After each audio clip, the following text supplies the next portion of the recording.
ચાર નવા કેસ આવ્યા છે ભાઈ. અમે એક આ ગાય માતાજી છે જેના પાછળના બે પગ ફેલ થઈ ગયા છે અને એક નાનું એવું વાછણું છે ભાઈ માતાજીનું, અને અત્યારે ઊભા નથી થઈ શકતા એવી પરિસ્થિતિમાં છે. અને આ જીવ તમે જોઈ શકો છો નાનો એનો. જય દ્વારકાધીશ બધા મિત્રોને. રાજા ધીરજ ફાઉન્ડેશનમાં આપનું સ્વાગત છે. જામ જોધપુરની અંદરથી આપણી સંસ્થાની અંદર 16 થી 17 પ્રભુજીઓ આશરો લઈ રહ્યા છે, જે ભાઈ મંદબુદ્ધિના છે, જેનું આ દુનિયામાં કોઈ છે નહીં એવા વૃદ્ધો આશરો લઈ રહ્યા છે.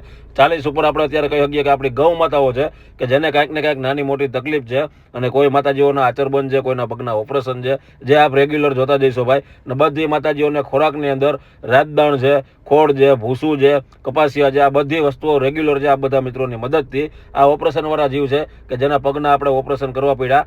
એક બાજુની સાઈડથી ભાઈ અત્યારે ગૌ માતાઓ માટે ગોળ અને રોટલીની તૈયારીઓ કરવામાં આવી રહી છે. અને બધા માતાજીઓને તમે જોવો છો શેડ આપણા બે છે, જેમાં એક એમરજન્સી વિભાગ છે અને એક ખુલ્લો વિભાગ છે, જેમાં બધા એકલા ફરતા આટા મારી શકે છે. અને આ બધા મિત્રોને એટલી વિનંતી કે સંસ્થાનો એક દિવસનો ખર્ચો અત્યારે આપણો 4000 પ્લસ છે. તો જે કાંઈ થાય એ સહયોગ કરી વિડીયોને તમારા તમામ ગ્રુપની અંદર શેર કરજો. આ બધા મિત્રોના સહયોગ અને આપના એક શેર ને એક લાઈક થી ભાઈ બધા જીવોને બનતી આપણે કહી શકીએ કે વધારે સુવિધાઓ આપી શકશું. જય દ્વારિકાધીશ બધાને.